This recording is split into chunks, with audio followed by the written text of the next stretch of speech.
오늘 시간부터는 우리 무화과나무 비유에 대해서 이제 들을 겁니다. 무화과나무 비유가 하나는 마가복음에 그리고 하나는 그 누가복음에 있습니다. 마태복음에 있는 그 무화과나무 저주하는 역사는 그 마가복음에 있는 내용하고 또 같은 내용들이고요. 자, 그래서 이번 시간하고 다음 시간은 무화과나무의 비유에 대해서 볼 것입니다. 마가복음 우리 13장 24절에서 37절까지. 다 찾으셨으면 함께 같이 볼까요? 시작. 그때에 그 환난 후에 해가 어두워지며 달이 빛을 내지 아니하며 별들이 하늘에서 떨어지며 하늘에 있는 권능들이 흔들리리라. 그때에 인자가 구름을 타고 큰 권능과 영광으로 오는 것을 사람들이 보리라. 또 그때에 그가 천사들을 보내어 자기가 택하신 자들을 땅 끝으로부터 하늘 끝까지 사방에서 모으리라. 무화과나무의 비유를 배우라. 그 가지가 연하여지고 잎사귀를 여름이 가까운 줄 아나니 이와 같이 너희가 이런 일이 일어나는 것을 보거든 인자가 가까이 곧 문 앞에 이른 줄 알라. 내가 진실로 너희에게 말하노니 이 세대가 지나가기 전에 이 일이 다 일어나리라. 천지는 없어지겠으나 내 말은 없어지지 아니하리라. 그러나 그날과 그 때는 아무도 모르나니 하늘에 있는 천사들도 아들도 모르고 아버지만 아시느니라. 주의하라, 깨어있으라. 그때가 언제인지 알지 못함이라. 가령 사람이 집을 떠나 타국으로 갈 때에 그 종들에게 고난을 주어 각각 사물을 맡기며 문지기에게 깨어있으라 명함과 같으니 그러므로 깨어있으라. 집주인이 언제 올는지 혹 저물 때일는지 밤중일는지 닭을 때일는지 새벽일는지 너희가 알지 못함이라. 그가 후련히 와서 너희가 자는 것을 보지 않도록 하라. 깨어있으라. 내가 너희에게 하는 이 말은 모든 사람에게 하는 말이니라 하시니라. 아멘. 오늘 이 말씀을 보니까 마지막 때 주님이 오실 날이 천사들도 모르고 아들도 모른다는데 그리고 너희도 알지 못하나니 라고 말씀하고 있어요. 그런데 오늘 우리 많은 사람들이 정말 회개하고 오히려 주의 말씀을 순종해서 그분 머리 삼아 그분과 결혼할 생각은 안 하고 만판 놀고 싶은가 봐요. 그래도 궁금한 거는 그 때가 어느 날일까? 그래서 주님이 오시는 때만 궁금해서 사방으로 돌아치고 진즉 내가 그 그리스도를 발견하고 그분과 연합되어 혼인할 생각은 안 하고 있어요. 그것도 어찌 보면 악한 겁니다. 주님은 항상 말씀했죠. 언제라도 오시면 맞을 준비하라. 언제라도 네 문을 두드리면 열어줄 준비하라고 있어라. 깨어있으라고 말씀한 거 믿으시길 바랍니다. 자, 오늘 이 말씀은 예수님께서 공생애를 마칠 즈음이죠. 마지막 요나의 표적, 즉 십자가에서 어린 양, 유월절 어린 양으로 죽으시기 위해서 예루살렘에 오셔서에 있는 일입니다. 유월절 어린 양으로 죽기 위해서 오셨다는 것은 그 유대 7대 절기 중에 첫 번째 절기인 유월절, 무교절을 하고 같이 가는 거죠. 그 절기에 맞추어서 주님이 오신 겁니다. 그래서 그 예루살렘 안에서 일어나는 일들이라는 걸 꼭 기억하시길 바랍니다. 자, 그래서 오늘 예수님께서 올라오셔서 거기 마가복음 13장 1절에서 2절 보면 무화과나무 비유를 베푸신 이유가 나오는데요. 그것이 바로 제자들의 질문, 두 가지 질문으로 시작이 되는 겁니다. 마가복음 13장 1절에서 2절 같이 읽어봐요. 시작. 예수께서 성전에서 나가실 때에 제자 중 하나가 이르되 선생님이여 보소서 이 돌들이 어떠하며 이 건물들이 어떠하니까 예수께서 이르시되 내가 이 건물들을 보느냐 돌 하나도 도리에 남지 않고 다 무너뜨려지리라 하시니라. 자, 이렇게 해서 첫 번째는 이 성전, 다시 말하면 유대인들이 율법 성전을 건축하고 그 안에서 이제 그 성전을 섬기면서 이렇게 왔습니다. 그 성전이 상당히 웅장하고 또 상당히 아름답고 사람들이 볼 때 흠모할 만한 그러한 성전이었습니다. 그래서 제자들은 오히려 그 성전을 출입하기조차 부끄러운 사람들이 많이 있죠. 그래서 그 예루살렘 성의 건물들을 이렇게 보면서 주님 앞에 말하는 겁니다. 이 건물 좀 보세요. 선생님, 이 건물이 어떻게 될까요? 라고 말씀하는데 주님은 이 돌들이 도리에 남지 않냐고 다 무너뜨려지리라. 바로 그렇게 말씀하셨습니다. 이 말씀은 예루살렘 성에서 밖에 나오셔서 예수님이 앞장서 가시고 제자들이 뒤따라오면서 뒤에서 물은 겁니다. 이때 이 말씀을 하셨고 예루살렘 동편 감람산에 도착하셨어요. 거기서 예루살렘을 지금 바라보면서 다시 대화하고 있는데 이제 그 마가복음 13장 3절 4절에 앉으셔서 또 예루살렘 바라보고 하신 말씀입니다. 읽어볼까요? 예수께서 감람산에서 성전을 마주 대하여 앉으셨을 때에 베드로와 야고보와 요한과 안드레가 조용히 묻되 우리에게 이르소서 어느 때 이런 일이 있겠사오며 이 모든 일이 이루어지리 할 때에 무슨 징조가 있어야되니까. 두 가지 질문을 시작으로 해서 무화과나무의 비유로 결론을 내는 겁니다. 이제 이해하셨죠? 마태복음 24장에 동일하게 나오는 말씀들인데 제자들의 두 가지 질문을 했을 때 주님이 그 사이에다가 많은 말씀을 했어요. 마태복음 24장에 마지막 때 이런 징조들이 있을 거다. 여러분 대충 기억하죠? 예, 뭐 거짓 선지자 조심해라 뭐 이런 것부터 시작해서 뭐 나라가 나라 대적하고 뭐 이런 것들 막 이제 막 쭉 나오는 거예요. 그리고 마지막으로 무화과나무의 비유로 결론을 맺었다라는 생각을 머리에 두고 이 말씀을 나가도록 하겠습니다. 지금 4절 질문 끝에 5절에서 37절의 내용을 딱 정리하면 성전 문제입니다. 첫째는 성전 문제, 이 성전이 어떻게 될까? 둘째, 심판에 관한 겁니다. 이 성전이 심판받을 것이다. 셋째, 때에 관한 겁니다. 그러면 어느 때 이런 일이 있죠? 넷째는 바로 뭐냐? 징조입니다. 그럼 무슨 징조가 있지요? 라는 거예요. 그 다음에 마지막으로 뭐냐? 이런 일이 있으니 제자들에게 권면하는 거예요. 너희는 어떻게 하고 있으라. 사랑하는 자들에게는 그 권면을 한 거예요. 깨어 있으라. 권면한 거 믿으시기 바랍니다. 자, 그런데 오늘 많은 목사님들이 이제 이건 예수님 때 이미 이루어진 거다. 또 오늘 우리가 이제 전천년설을 믿는 사람들은 이건 이 마지막 때 일어날 일이다. 이렇게 두 견해가 팽배하게 있어요. 여러분은 후자입니까? 전자입니까? 예? 재림 때. 예. 뭐 전자라고 해도 틀린 것도 아니고요. 후자라고 해도 틀린 것도 아니에요. 둘 다 맞느니라. 그런데 한번 볼까요? 자, 보세요.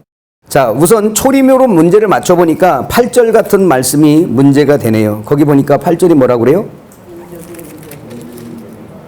네. 민족이 민족을 나라가 나라를 대적하여 일어나겠고 곳곳에 지진이 있으며 기근이 있으리니 이는 뭐요? 재난의 시작이니라 그러죠. 그러면 물론 이걸 영적으로 풀 수가 있습니다. 뭐 민족이 민족끼리 그러면 이제 같은 민족끼리 그때 당시에 뭐 일어나겠고 또 뭐 나라 영적 나라와 하나님 나라가 대치해서 싸우겠고 뭐 이렇게 영적으로 다 해석할 수 있겠죠. 기근, 결국은 예수 못 먹는 그런 영적인 말씀의 기근이 있을 것이다. 지진, 그래서 결국은 이렇게 예수님을 죽이고 뭐 어떤 이런 식으로 풀어서 갈 수가 있어요. 자, 그런데 그렇게 풀기에는 무리가 있죠. 그죠? 자, 예수님이 이 세상에 올 때 나라가 민족이 민족을 대적하는 그런 것들이 있는가? 그리고 그걸 대적하고 또 기근과 지진이 과연 이렇게 일어났는가? 라는 것도 한번 생각을 해보고요. 또 동일한 말씀인 마태복음 24장 43절에 때를 따라 양식을 나눠줄 종이 복이 있다 말씀하시네요. 이게 예수님 초림 때로 맞추어서 말씀을 하려다 보니까 이런 것들이 걸리는 거예요. 이 말씀들이. 잘 들어두세요. 이제 앞으로 계시록도 여러분이 들으니까. 아니 그러면 예수님이 이렇게 죽으시고 오실 때 그 제자들이 무슨 때를 따라 양식을 나눠주는 종이 뭐 있었더냐. 뭐 지금 결산하는 거잖아요. 그런 종들이 있었는가. 또는 마태복음 25장의 세 비유, 열처녀 비유와 달란트 비유와 양념소 비유, 이런 것들도 다 초림에다 맞춰서 풀면 이렇게 그렇게 볼 수가 있어요. 근데 안 맞는단 말이에요, 이게. 그러니까 이 세대주의를 전부 다 이단으로 찍어버린 거예요. 여러분들 성경에 세대가 있어요, 없어요? 있어요. 우주 안에는 시간이라는 게 존재하고 있기 때문에 세대가 있는 겁니다. 이해가시죠? 그래서 그것이 영적으로 이루어지는 일이 있는가 하면 그것이 시대적으로 일어나서 오늘 우리가 예수님이 영적으로는 오셨지만 다시 존재적으로 주님이 강림하는 걸 기다리잖아요. 이건 내 신앙인데 여러분 공감하세요? 이미 영적으로 하나님 나라가 내 안에 왔단 말이에요. 그래서 그 주님을 누린단 말이에요. 주님의 통치 자체를 천국을 누리고 있잖아요. 그럼에도 불구하고 우리 눈에 보게끔 가신 주님이 본 그대로 오실 주님이 또 계신단 말이야. 존재적으로. 그래서 보여지는 세상도 정리를 한번 해야 되는 일이 있단 말이죠. 근데 이런 것들을 전부 다 무시해버리면 문제가 있죠. 자, 그래서 초림 예수님으로 무화과나무 비유를 맞추려니까 이런 것들이 이게 그 충돌이 일어난단 말이에요. 자, 그렇다면 여러분이 보는 대로 재림에다가 이 문제를 맞추니까 30절이 걸려요. 30절 뭐라고 그랬습니까? 거기에 13장 30절에 내가 진실로 너희에게 말하노니 이 세대가 지나가기 전에 이 일이 다 일어난답니다. 여기에 세대라는 말, 게네아라는 이 헬라어 단어가 같은 시대를 사는 백성들이란 뜻입니다.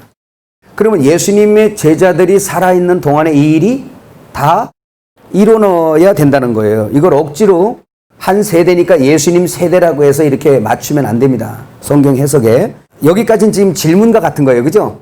초림 예수님 때다 맞출 것이냐, 재림 예수님 때다 맞출 것이냐. 그런데 저는 여러분에게 답을 먼저 말씀드리면 초림 때도 이루어졌고 재림 때도 다시 예언이 돼 이루어지게 돼 있어요. 이게 예언의 뭐예요? 2페이지 이중성입니다. 구약 성경에도 그런 일이 많이 있어요. 그래서 한번 볼까요? 자, 누가복음 21장 20절에서 24절 한번 읽어봅시다. 시작. 너희가 예루살렘이 군대들에게 에워싸이는 것을 보거든 그 멸망이 가까운 줄 알라. 그때 유대에 있는 자들은 산으로 도망할 것이며 성내에 있는 자들은 나갈 것이며 촌에 있는 자들은 그리로 들어가지 말지어다. 이 날들은 기록된 모든 것을 이루는 징벌의 날이니라. 그날에는 아이 벤 자들과 젖 먹이는 자들에게 화가 있으리니 이는 땅에 큰 환난과 이 백성에게 진노가 있겠음이로다. 그들이 칼날에 죽임을 당하며 모든 이방에 사로잡혀 가겠고 예루살렘은 이방인의 때가 차기까지 이방인들에게 밟히리라. 자, 오늘 이 말씀도 여전히 마찬가지로 두 번에 걸쳐 일어나는 일이에요. 자, 첫 번째는 AD 64년에 로마 황제로 네로가 있었습니다. 이 네로 황제 때에 이스라엘 분봉왕으로 아그리파 2세를 세웠어요. 근데 아그리파 2세는 유대 총독으로 폴로루스라는 사람을 거기다가 세운 겁니다. 지금 로마 전체를 다스리는데 누가 왕이 됐어요? 네로가 왕이 됐어요. 네로가 왕이 됐는데 그 중에 이스라엘 분봉왕으로 누가? 아그리파 2세가 분봉왕으로 보낸 거예요. 파송된 거예요. 도지사급입니다. 그죠? 근데 이스라엘 중에 유대 나라로 누구? 폴로루스라는 사람을 여기다가 해서 분봉왕으로 또 세운 거예요. 그 지역을 지키도록 그렇게 해서 세워놨습니다. 그런데 이 폴로루스라는 이 사람이 유대인들을 아주 그냥 폭정을 했어요. 그래서 많이 죽이기도 하고 아주 괴취급하고 정말 아주 힘들게 했습니다. 이에 반항하는 이 유대인들이 그 아그리파 2세에게 가서 항의를 한 거예요. 이 유대인들이 가서. 그랬더니 이게 먹혔어야 되는데 야, 좀 살살 다뤄 뭐 이런 거 있잖아. 좀 살살 다뤄. 너무 세게 다루면 거긴 튄다. 살살 다뤄. 이렇게 했어야 되는데 이게 안 된 거예요. 유대인들이 가서 얘기를 해도 안 돼. 안 되니까 유대인들이 그때 군대를 조직해가지고 그러니까 폭동을 일으킨 겁니다. 그래서 로마군을 300명을 죽이는 사건이 나와요. 이 300명을 죽이니까 AD 66년에 네로라는 이 왕이 베스파시안이라는 장군을 이 유대 나라로 보냅니다. 근데 그 베스파시안 장군이 결국 나중에는 왕이 되는데 이 베스파시안의 아들이 디도야. 우리가 잘 아는 디도, 타이터스. 아시죠? 이 장군과 아들이 함께 이때 가서 예루살렘을 공격합니다. 이때 공격할 때 예루살렘이 당하죠. 당하면서 그때 잡히는 사람이 여러분 요세푸스라는 사람 아시나요? 이 사람이 유대 고대사의 책을 쓰고 또 그다음에 유대 전쟁사를 쓴 사람인데요. 이 요세푸스라는 사람이 바로 유대군의 지휘관이었던 거예요. 그러니까 지휘관이면서 이 사람이 역사학자고 이런 사람이었어요. 근데 이 전쟁으로 해서 잡혀요. 잡혀서 죽는 게 아니고 로마군에 가서 투항을 해요. 투항을 하고 거기 가서 자기가 이제 이 사람이 요세푸스 플라비우스라는 이 로마의 이름을 다 따고 거기서 살면서 이 책 두 권을 쓰는 것이 바로 여러분이 읽는 여러분 책꽂이에 있는 요세푸스 책 있잖아요. 유대 전쟁사하고 유대 고대사를 쓰는 겁니다. 그래도 상당히 유대인의 어떤 우월성을 여기다가 많이 강조해서 쓴 거죠. 자, 66년에서 73년 사이에 있었던 이 사람이고요. 자, 그런데 이제 네로가 죽고 베스파시안이 황제가 돼요. 로마에.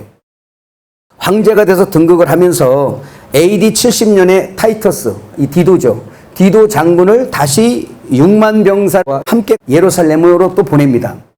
이제 여기서부터 이제 우리가 잘 아는 부분들이죠. 그래서 예루살렘이 포위가 돼요. 누구 뜻대로? 하나님의 예언대로. 그러니까 여기 지금 뭐 듣는 거냐면 이게 나중에 일어날 거냐 지금 일어날 거냐는 중에 이미 이루어진 역사는 사실이잖아요. 이 사실을 먼저 들으란 말이에요. 이걸 계시록 해석할 때도 계시록은 해석하려면 마태복음 24장하고 연결지어 해석하지 않습니까? 그죠? 그러니까 잘 들어둬야 돼. 그래서 이때 디도 장군에 의해서 예루살렘이 포위가 됩니다. 포위가 되면서 이 성이 함락이 돼요. 근데 여기에서 지금 하나님의 말씀이 또 성취가 되는데 돌 하나도 돌 위에 남지 아니하리라는 예수님의 그 예언이 그대로 이루어집니다. 여러분이 계시록 들으면서 많이 배웠겠지만 그렇게 될 수밖에 없었던 것이 그 예언이 뭐예요? 그 부녀자들의 배를 가르고 또 그 아이들을 막 집어 던지고 아이들이 귀찮다는 식으로 로마 군병이 막 집어 던졌대요. 그 글자도 성경에 다 나와요. 그 다음에 막 아이를 잡아먹는 사건도 막 나오고 그런 거 있잖아요. 그죠? 이런 거. 근데 여기 예루살렘 성전을 둘러싸서는 그런 것이 일어나는 게 아니고 성에 있는 사람들이 어차피 자기들이 잡히게 생겼으니까 함락이 되니까 성에 있는 그 금들 있잖아요. 그 금을 이 사람들이 어쨌든 나가서 살면 이 금이 있어야 산다고 생각하고 먹어버렸대 막. 어디 숨길 데가 없으니까 먹어버린 거야. 먹어버린 거 이거를 들킨 거예요 다. 그러니까 그 안에 있는 사람들 배를 갈라버린 거예요 막 그냥. 왜? 금 찾느라고. 그러면서 불을 질러버리니까 성전이 막 타니까 그 성전 안에 금이 많았잖아. 하나님 성전에는.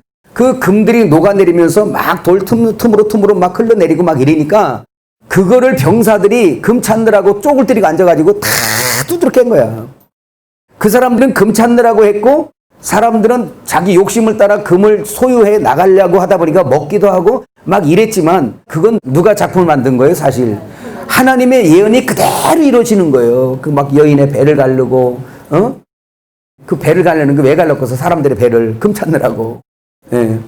자 그렇게 해서 예루살렘이 이제 하나님 말씀의 예언대로 이미 한번 이루어진 거예요. 그 다음에 그 이후에 누가복음 21장 20절에서 24절 아까 그 읽은 이거 있잖아요. 그날은 아이베자들과 젖먹인 화가 있고 뭐 하면서 막 말씀하죠.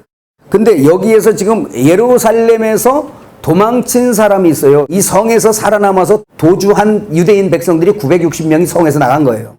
나가서 어디로 갔냐면 예루살렘 남쪽 한 100km 떨어진 곳에 마사다 요새로다 피한 겁니다. 그 마사다 요새는 저는 안 가봤는데 그 뭐 난공불락지대라고 그래요. 그죠? 그래서 그 성에 들어오는 것만 막으면 그냥말로 요새래요. 아주 이렇게 생겼나 봐. 하여튼 못 올라오나 봐요.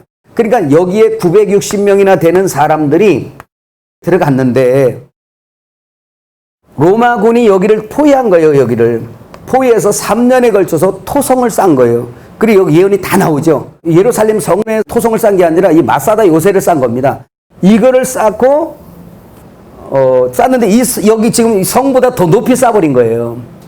이렇게 하면서 이 3년에 걸쳐서 이걸 못 드나들게 하면서 그러니까 못 살잖아요. 이제 나중에 양식도 떨어질 것이고 다. 그래 보니까 이 안에 있는 사람들이 이제 결국 죽게 생겼으니까 어떤 생각을 하냐. 여기에서 총지휘관이 엘리야살이었어요. 엘리야살이라는 이 사람이 제안을 합니다. 어차피 우리 죽는다. 죽는데 저 할례 받지 못한 백성들한테 죽느니 우리가 자결하자. 이렇게 제안을 하니까 좋다. 그렇게 죽자. 이렇게 한 거예요. 그래서 칼로 다 죽이고 나중에 자기를 죽어버린 거예요. 그래서 이미 이 사람들이 여기를 들어와 보니까 이미 전부 다 뭐예요? 시체만 다 있는 겁니다. 근데 이때 시체만 다 있는데 그때 이 사람들이 뭘 하고 죽었나 이렇게 다 봤더니 그 사람들이 마지막으로 읽은 성경이 뭐냐면 그 에스겔서에 있는 말씀이랍니다. 에스겔서 한번 찾아봅시다. 에스겔 37장 여러분 잘 아는 말씀일 겁니다. 한번 읽어봐요. 37장 1절부터 여호와께서 권능으로 내게 임재하시고 그의 영으로 나를 데리고 가서 골짜기 가운데 두셨는데 거기 뼈가 가득하더라. 나를 그 뼈 사방으로 지나가게 하시기로 본즉 그 골짜기 지면에 뼈가 심이 많고 아주 말랐더라. 그가 내게 이르시되 인자야 이 뼈들이 능히 살 수 있겠느냐 하시기로 내가 대답하되 주 여호와여 주께서 하시나이다. 또 내게 이르시되 너는 이 모든 뼈에게 대언하여 이르기를 너희 마른 뼈들아 여호와의 말씀을 들을지어다. 주 여호와께서 이 뼈들에게 이같이 말씀하시기를 내가 생기를 너희에게 들어가게 하리니 너희가 살아나리라. 너희 위에 힘줄을 두고 살을 입히고 가죽으로 덮고 너희 속에 생기를 넣으리니 너희가 살아나리라. 또 내가 여호와인 줄 너희가 알리라 하셨다 하라. 이렇게 말씀하세요. 그 다음에 11절 12절 또 읽어볼까요? 시작. 또 내게 이르시되 인자야 이 뼈들은 이스라엘 족속이라. 그들이 이르기를 우리의 뼈들이 말랐고 우리의 소망이 없어졌으니 우리는 다 멸절되었다 하느니라. 그러므로 너는 대언하여 그들에게 이르기를 주 여호와께서 이같이 말씀하시기를 내 백성들아 내가 너희 무덤을 열고 너희로 거기에서 나오게 하고 이스라엘 땅으로 들어가게 하리라. 내 백성들아 내가 너희 무덤을 열고 너희로 거기서 나오게 한즉 너희는 내가 여호와인 줄 알리라 라고 말씀하고 있어요. 사실 이 말씀은 또 우리 교회에게 적용되는 말씀이잖아. 그죠? 그래서 그것이 바로 14절에 내가 또 내 영을 너희 속에 두어 너희가 살아나게 하고 해서 우리 이방인들에게는 성취된 내용들입니다. 그죠? 그래서 그분의 영이 우리 속에 온물로 인해서 우리가 하나님을 주라 부르게 되어 있어요. 아버지라 부르게 되어 있습니다. 근데 이 사람들이 성 안에서 죽으면서 마지막 읽은 성경이 이것은 자기들이 비록 죽지만 이스라엘은 끝나지 않는다. 하나님께서 반드시 일으켜 세우신다라는 소망의 성경을 읽으면서 죽어간 거예요. 오늘 우리가 그런 소망이 있었으면 좋겠어요. 내가 이렇게 저주받아 죽나 이런 게 아니라 내가 쇠할지라도 우리 주님은 반드시 우리를 사랑하시고 끝내 우리를 복으로 인도해 하신다는 소망을 가졌으면 좋겠어요. 그것은 세상 사람들이 이야기하는 가치가 아니고 정말 영원히 썩지 않는 그 가치로 우리를 안내하실 거예요. 이미 주셨고 여러분 항상 우리가 미래적으로만 보지 말고 언제든지 우리는 현실을 봐야 돼요. 그래서 요한복음에도 우리 생각이 상충되는 게 있어요. 그게 바로 뭐냐? 내가 영생을 얻을 것이다.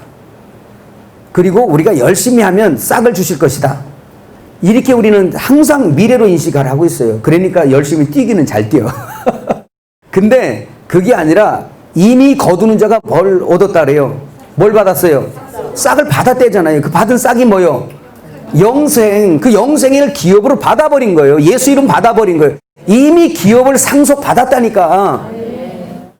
그걸 받고 그 영생의 하나님의 나라를 소유했고 그 나라를 증거하는 거예요, 우리가. 그런데도 가능하면 또 준대. 이거 하다가 죽고 이거 하다 그러니까 또 더 좋은 부활로 또 갚아주잖아요. 이미 싹도 받고 싹을 받은 것도 감사한데 이 같은 자 이거 진짜 후하고 불어주지만 않으면 그냥 흙덩어리밖에 안 되는 나를 그걸 불어주시고 이미 영생 주시고 구약에서 그렇게 율법과 선지서가 약속한 그걸 우리에게는 한 것도 없는데 우리는 율법 지킨 것도 없는데 죄 맺기 진 게 없는데 그냥 값없이 받아서 우리가 누리는데 그 영생을 이미 받았고 싹을 받았고 기업을 받았고 유업을 받았고 받았단 말이에요. 받았으면 싹을 받았으면 이르려. 뭐라고? 품삯을 받았으면 이르라고. 그 일이 뭐요? 먹는 거. 하여튼 하나님의 일은 너무 편해. 먹는 거래 또. 먹는 게 괴로운 사람 손 좀 들어. 그 사람 병든 사람이에요. 요한복음 6장에 나오잖아. 일이 뭐냐? 믿는 거래. 믿는 게 뭐 표적이 뭐 먹는 거래. 먹는 게 뭐예요? 나 먹는 거래. 하늘 먹는 거래. 그 먹으면은 그냥 영원히 죽지 않는 거예요. 그거 먹이는 사역을 하는 사람들이 우리 죄종들이란 말이에요. 이게 보통 사람들이 아닌 거예요. 그러니까 이해가시죠? 자, 그래서 그런 소망을 가졌으면 좋겠고 AD 70년에 이 디도는요 와서 유대인들을 하루에 막 500명씩 죽였대요. 여러분 그 영화에도 막 나오죠. 십자가에 달아 죽이기도 하고 짐승에게 뜯어먹혀 죽게도 하고 그렇게 십자가에 매달고 밑에서 불 질러가지고 화형으로 코바디스 영화에도 나오네요. 그래서 그렇게도 그게 사실인 거예요. 결투장에 보내서 서로 죽이는 그래서 로마인들의 그 관광거리가 되기도 하고 AD 81년도에 디도가 이제 죽고요. 그 아들 하드리안이라는 사람이 황제가 됩니다. 로마에 황제가 되는데 이 사람 무슨 일을 하느냐? 이스라엘 말살 정책을 가져요. 참 신기하죠. 하나님의 택한 백성이 이렇게 이방인들에게 이렇게 말살당해야 되는 그러한 정책에 말리는 거죠. AD 115년에 이스라엘을 나라 밖으로 추방시키기 시작합니다. 이스라엘이 그때부터 더욱더 활발한 디아스포라가 되는 거예요. 자기의 고국과 자기의 어떤 것을 다 잃어버리고 하나님을 섬겨야 될 백성들이 섬기지 못하는 환경으로 밀어나가는 거예요. 오늘 예수님을 믿지만 예수님을 믿지 못하는 환경으로 자꾸 밀어져 가는 것도 어쩌면 하나님의 작은 심판입니다. 그걸 통해서 거기 가서 곤고함을 거기 가서 배고픔, 의에 줄이고 목마름을 사망을 철저하게 네가 경험하고 이제 내 아버지 집의 양식이 얼마나 살진 짐승 그 고기 잔치가 얼마나 행복한지를 진짜 네가 뼈저리게 느끼고 오라고 보내는 거야 그거. 바빠서 교회 못 온다고 그러잖아. 그래 너 잘 가. 너 가서 한번 사망을 맛봐봐. 그가 거듭난 자라면 배고파 환장할 거예요 아마. 죽어있는 사람은 그것만 몰라요. 배고픈지도 몰라 원래 죽어있으니까. 근데 하나님을 믿는 사람들은요 그 진리의 양식과 그 생수를 못 마시면 줄여서 죽는구나라고 느끼는 거예요. 이게 거듭난 사람들이에요. 겪었습니까? 살아있네 시작. 살아있으니까 겪는 거예요 그거. 근데 이스라엘 백성들은 이렇게 추방돼서 이런 엄청난 일을 당합니다. AD 376년 로마 황제였던 데오도시우스라는 사람이 세계 어느 곳에서든지 유대인은 죽여도 살인죄가 되지 않는 법을 공포하고 있어요. 그래서 이때부터 유대인들의 학살이 여기저기 흩어진 유대인들에게 자행되고 있습니다. 여러분, 우리가 역사에 잘 아는 것처럼 제1차 대전과 3차 대전 이 십자군 전쟁으로 인해서 유대인들이 수십만 명이 학살돼요. 죽는 겁니다. 실제 죽는 거, 영적으로 죽는 게 아니라 실제 학살을 당하는 거예요. 그래서 또 1143년에 영국에서도 유대인에 대해 학살이 일어나고 1254년에 프랑스 루이 9세 때 유대인들은 학살, 재산몰수, 국외로 추방, 가는 곳마다 박해를 받아요. 가는 곳마다. 아주 엉덩이 붙이고 살 곳이 없어, 이 사람들은. 그 다음에 1348년에 유럽의 흑사병 원인이 유대인에게 있다고 누명을 씌워서 유대인 지역의 우물에다 독을 타가지고요, 수백만 명이 죽는 거예요, 막 유대인들이. 그 흑사병이 유대인들 때문에 그런 건가요? 뭐 들리기는 쥐 때문에 뭐 그랬다고 막 그러죠. 쥐가 뭐 병을 옮겼니 뭐니 막 그러더라고요. 근데 이 흑사병이 일어나서 사람들이 많이 죽으니까 이것이 유대인 때문에 그렇다고 해버리니까 유대인들을 다 죽여버린 거예요. 100만 명 이상이 죽었답니다. 1492년에 스페인에서는 종교 재판을 열어서 유대인 30만 명을 강제로 추방. 특별히 우리가 잘 아는 세계 2차 대전 히틀러를 통해서 여러분 아우슈비츠 아시죠? 네, 600만 대학살 무지하게 들었어요. 여러분 600만이면 얼마나 많은 인구인지 여러분 아시죠? 우리 저 정읍 10만 다 몰아서 10만, 인천 30만? 300만? 300만? 인천 300만, 인천 시내 인천 인구 배. 그 장난 아니죠. 진짜. 그 600만이라는 사람들이 죽어나가는 그 외에도 각 지역에 통계 없는 죽음이 무지무지하게 많고, 불과 몇 년 전만 해도 러시아라든지 이런 후진국에 사는 유대인들은요, 엄청난 외면을 당하는 것하고 학대를 받고 조롱을 받고 막 그랬어요. 이 사람들이. 단지 이제 미국에 있는 유대인들은 그렇게 학대를 받다가 지금 어떻게 됐어요? 잘 살죠. 미국의 경제를 이끌고 더 나가서 세계의 경제를 이끌 만한 모든 경제력을 다 쥐었어요. 우리가 아는 것처럼. 그런데 이것은 뭘 보냐면 마지막 때 다시 이제 이스라엘을 귀환시키는데 이제 무르익었다는 증거예요. 왜 그러냐면 이스라엘 백성들을 애굽에다가 집어넣었을 때 그 백성들을 끌어낼 때 마지막에 그들에게 재물을 얹어줍니다. 그들에게 뭐 하라고? 광야에서 성막 만들라고. 그래서 400년 동안 그 노역당한 것을 한꺼번에 그 품삯 다 찾아오는 것 같이 하나님이 챙겨주세요. 근데 보세요. 나가라니까 잘 안 나가지. 바로의 마음을 강팍하게 해서 나가게 하는데, 저기 지금 미국이나 영국이나 뭐 이런 데 있는 유대인들, 저는 유대인들 귀환도 지금은 1차, 2차, 3차 막 이렇게 나가잖아. 그죠? 지금 저 바벨론에 끌려갔던 사람들도 1차, 2차 막 이렇게 들어오는 것처럼.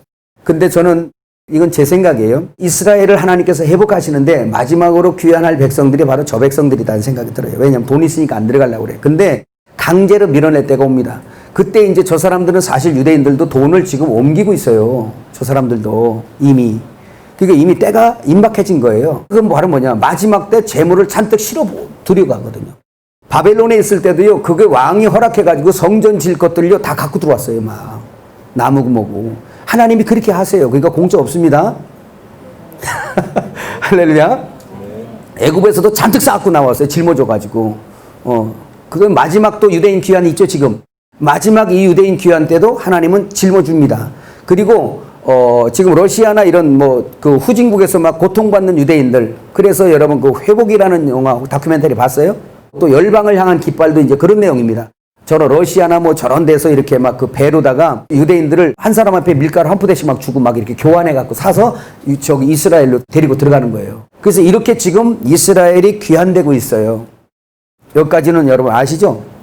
우리 가만히 앉아있는 이 시간에도 그들은 지금 귀환되고 있습니다. 오늘 이방인들은 교만해서 영적 이스라엘 하면서 육적으로 존재하는 저 이스라엘은 저주받아 버려버렸기 때문에 아예 그들은 이제 희석돼서 유대인이라는 존재 자체가 없다라고 이렇게 말하지만 그건 그대 말이고 하나님은 역사를 하시고 지금 그 약속을 이루어서 유대인들을 고토 귀환시키고 있습니다. 이미 그건 우리 눈에 열매로 보이고 뉴스에 나오는 얘기들이요. 깨달아지세요.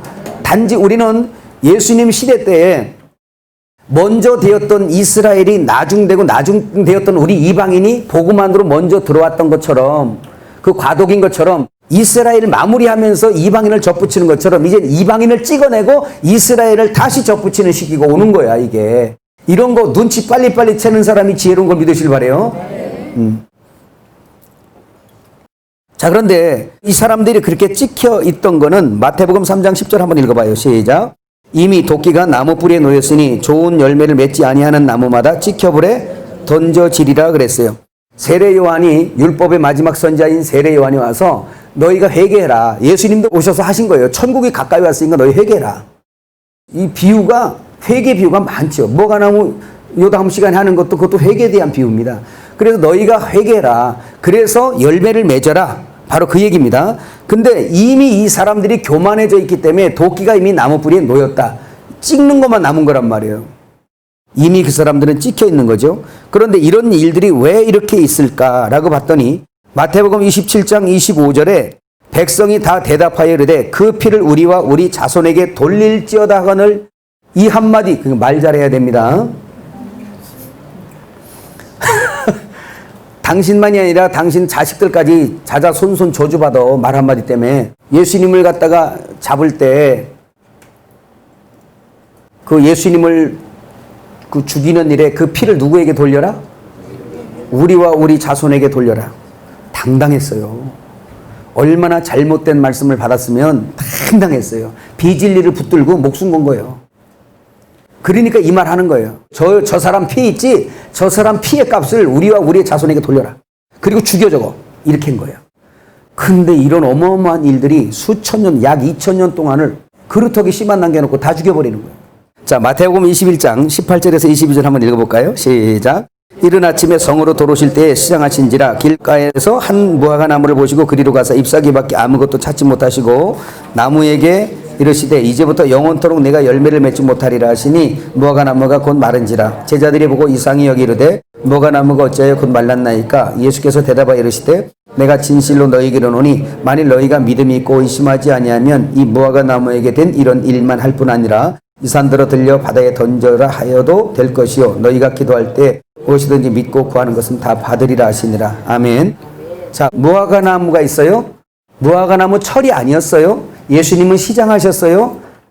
먹을 것을 찾았는데 얻지 못했어요. 예수님이 때도 아닌데 저주해버렸어요.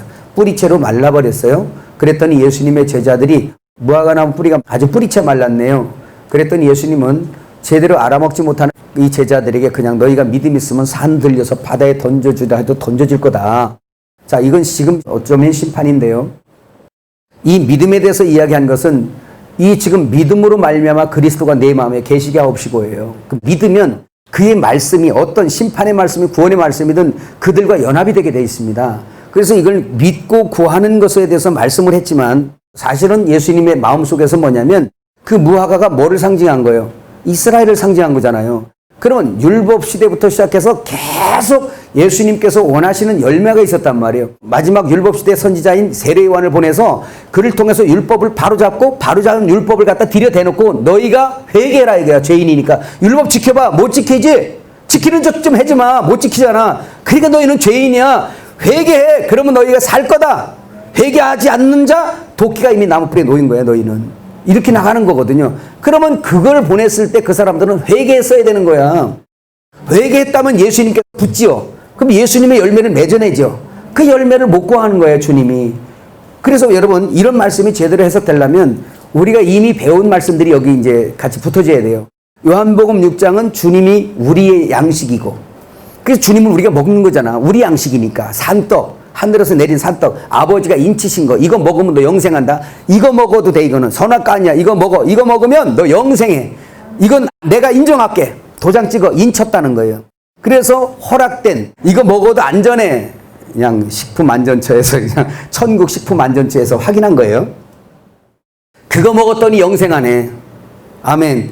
그래서 그걸 먹고 우리가 영생을 얻는데 나만 먹고 배부르는 게 아니라 계시록 3장 20절에 말씀한 것처럼 주님의 의도는 야, 문 좀 열어. 내가 너한테 들어가서 너는 나로 더불어 먹고 나는 너로 더불어 먹게 해서 주님도 배고프시단 말이에요. 그래서 이게 무화과 나무를 이렇게 뒤졌어요. 근데 양식이 있어 없어? 없어요. 그러니까 필요해요 안 필요해요? 열매를 맺지 못하면 찍어버린다는 거예요. 필요 없다는 거예요. 우리에게도 경고로 주시는 겁니다. 근데 그것은 또 무화과 철이 아니다. 철이 아닌데 바보도 아니신 분이 그걸 갖다 목을 끌 구하겠냐. 이걸 통해서 우리가 아는 것은 이미 오래전부터 그 선지자를 보내고 계속 보냈어요. 새 소출 받으려고. 근데 그들이 하나님 앞에 양식이 되고 영광이 되는 게 아니라 다 자기들로 챙겨 먹는 거예요. 그리고 하늘에서 지금 새 받으러 오는 그 세관들을 전부 다 어떻게 한 거예요? 죽여버린 거예요. 돌로 쳐 죽여버리고 이래 쳐 죽여. 아들을 보내면 저가 보내겠지? 그래서 아들이 왔어. 저는 상속자니 포도원 밖으로 내쫓아 죽여버리자. 그래 십자가에다 죽여버린 거예요.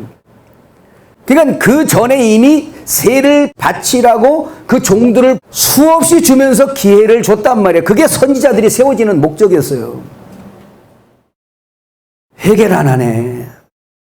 그건 뭐요? 우리가 항상 얘기하는 것처럼 선악 갖다 먹고 하나님으로부터 스스로 분리 독립돼서 자기 자아가 스스로 왕돼서 마귀 말을 지금까지 믿으면서 하나님이 왕이 아니라 너 그거 따먹으면 네가 하나님처럼 될 거야. 그러니까 지가 하나님인 줄 알고 속고 사는 사람들에게 그거 아니라고 돌아오게 하는 거거든. 근데 끊임없이 자기가 왕이라고 안 내려놓잖아요. 그러니까 그 왕인 내가 죽을 때까지 십자가에다 갖다 죽였거든요. 사실을 죽였는데 안 죽었다고 인정을 하니까 마귀가 자꾸 속여서 네가 하나님이야, 네가 하나님이야 라고. 네가 하나님. 옆 사람한테 한번 해볼까요? 네가 하나님이야. 뭔 소리? 하나님 소리, 마귀 소리? 마귀 소리야. 마귀 소리. 네가 하나님이야, 네가 하나님이야. 속에서 자꾸 그런 거예요. 말은 내가 하나님이야 라고 안 하지만 하나님인 것처럼 살아요. 그래서 모든 게 이디오스라 그랬잖아. 자기. 그래서 주님께서 오늘 무화과 나무에 열매 없음을 보고 그걸 저주해버린 거예요. 오늘 교회 안에서도 많이 자랑하는 사람 치고 하늘에 열매 없습니다. 그 사람에게 주님이 휘집어가지고 영광 챙길 게 없어 지가 다 챙기고 싸들고 앉아가지고. 응? 똑같은 내용의 얘기가 지금 이스라엘 갖다 뭘 하지 마세요. 오늘 교회가 주님 영광 챙겨 먹고 앉았다니까. 하늘에서 먹을 영광 그 열매를 내지 못하고 그 열매를 천국의 열매 예수의 열매를 맺지 못하고 다 지기 챙겨 먹는 거예요. 이게 바로 뭐냐. 주님이 지금 예를 들면 이렇게 우리 목사님 인생을 이제 매네매네 대결 고발하시면서 딱 다뤄봐봐. 건질 게 있나 없나 보다. 세상에 지금 사람들은 볼 때 맨날 노는 것 같더니 그냥 뭐 이렇게 많아 건질 게. 아멘이며. 건질 게 많네. 이런 사람이 있는가 하면 저분은 천국 가면 진짜 매네매네 대결 고발하신 해가지고 툴툴 털어서 다뤄보면 저 사람은 진짜 달릴 거야 아마. 저 사람은 달릴 거야. 우리가 봐도 달리는데 달릴 거야. 기가 막힌 사람. 갔더니 저건 바꿔둬도 세상감이네. 하나도 찾을 게 없네. 저 집에서 열매가 하늘에서 요구하는 디카오시네라는 그 의가 없네. 하나님 아버지가 인정하는 의가 없네. 도리어 너 내 아들의 영광을 가로채서 훔쳐먹은 자 같으니라고. 내 집에 집안의 양식을 축내는 자 저거를 바꿔둬서 꿍꿍 묶어서 내쫓아버려라. 그게 있는 거예요. 따라합시다. 실뱀도 뱀이다. 안에 숨어있는 실뱀 다 찾아내서 할렐루야. 그러니까 이 말씀 들으면 좀 단단하죠. 때로는 마음이 찔리죠. 정말 우리는 교회 와서 뭘 좀 한번 자랑 좀 한번 하고 싶은데 좀 하고 싶은데 말씀을 들어보니까 그게 아니에요. 그래서 그런 걸 통해서 말씀을 들으면서 우리 자신이 자꾸 삭제됨을 경험해야 돼요. 내가 삭제된 만큼 주님이 업그레이드가 된다. 믿어지면 아멘. 그거 말씀하고 있는 것입니다. 자, 그래서 주님이 오셔서 이미 기회를 줬는데도 안 되니까 저주를 한 거예요. 때 볼 것도 없어. 이미 많이 그 때를 소진했어요. 준 기회를 다 상실했어요. 그래서 주님이 그냥 해버리는 거예요. 오늘 그런 저주가 우리에게 안 왔으면 좋겠습니다. 자, 그러면 지금까지 보세요. 첫 번째 이 사건이 지금 읽어보니까 이루어졌어, 안 이루어졌어요? 이루어졌죠? 무화과나무 사건이 이루어졌죠? 이 비유의 사건 예언이. 이 예언이 이루어졌는데 이 초림 예수님 때 이루어진 이 예언이 다시 예언이 되어서 언제? 마지막 시대에 또 다시 일어난단 말이에요. 이 예언이 또 예언이 돼가지고. 이게 그래서 뭐죠? 광야에서 일어났던 일이 말세에 우리에게는 또 그림이 돼가지고 우리에게도 그게 영적으로 또 적용되잖아요. 그게 다 이 그림들이 예언이 되는 것처럼. 그죠? 이와 마찬가지로 이 사건도 동일하게 마지막 때에 이스라엘이 저렇게 지금 다 심판받아서 전부 다 이렇게 지금 흩어져 있잖아요. 그러면 이 동안은 이제 이방인 시대요. 마지막 때 주님은 이스라엘 백성들을 고토록 귀환을 시켜요. 이 사람들은, 이스라엘은 귀환되면 무조건 성막 짓든 성전 짓든 지어야 돼. 이게 하나님을 교통하는 방법이 아직 영적으로 임하지 않았기 때문에, 거듭나지 않았기 때문에 이 사람들은 와서 뭐 지어야 돼? 성전 지어야 돼. 저 사람들이 지금 그거 준비하고 있죠? 이거 줄기로 말하면 이 유대인들을 버려놓으면 어떻게 이해가 돼야 되냐면, 이스라엘 백성들로 쭉 오다가 이 사람들 찍혔으니까 이방인이 됐잖아. 그지? 그러니까 이방인이 됐으니까 이스라엘은 지금 삭제돼서 없으니까 이제는 이걸로 가는 거다. 왜 이방인 시대에는 왜 성전이 저렇게 초토화되어 있을까요? 저 사람들은 지금 이 성전과 함께 다스림을 받을 하나님의 나라인 이스라엘이 산산조각이 나서 돌 위에 돌 하나도 남지 아니하고 다 전 세계로 흩어져 버렸잖아. 돌이 이스라엘 백성들이니까. 이해가세요?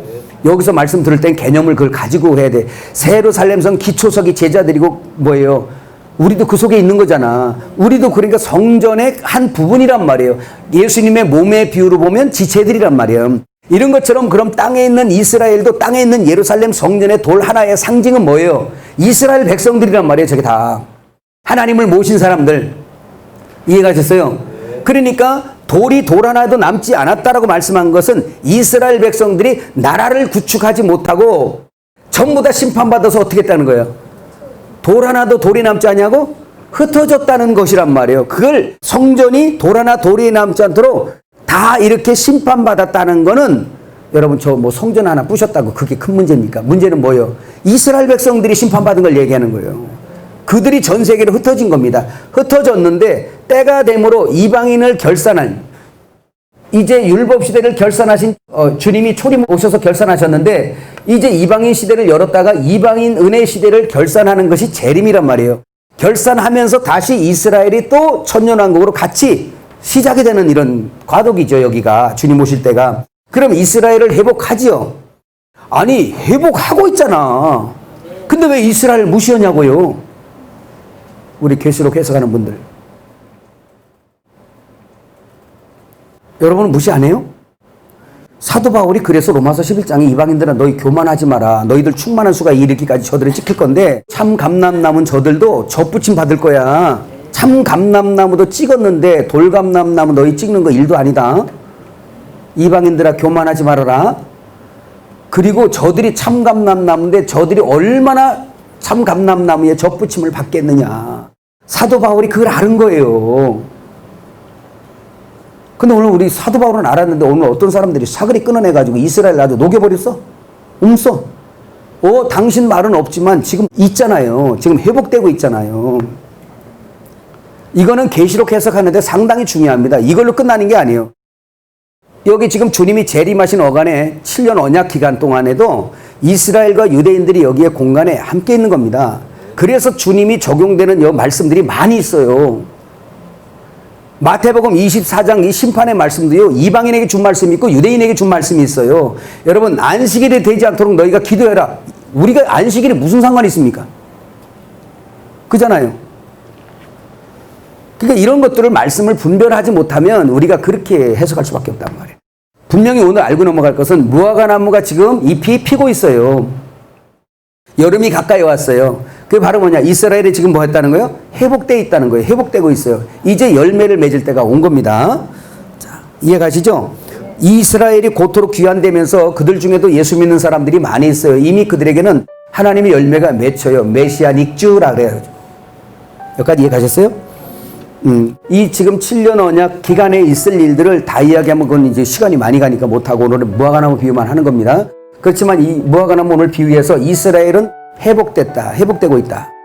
여름이 가까이 왔다. 자, 그래서 주님이 마지막 부탁은 뭐라 하냐? 마가복음 13장 37절 시작. 깨어있으라. 내가 너희에게 하는 이 말은 모든 사람에게 하는 말이더라 라고 말씀해서 오늘 우리에게까지도 말씀하신 걸 믿으시기를 바랍니다.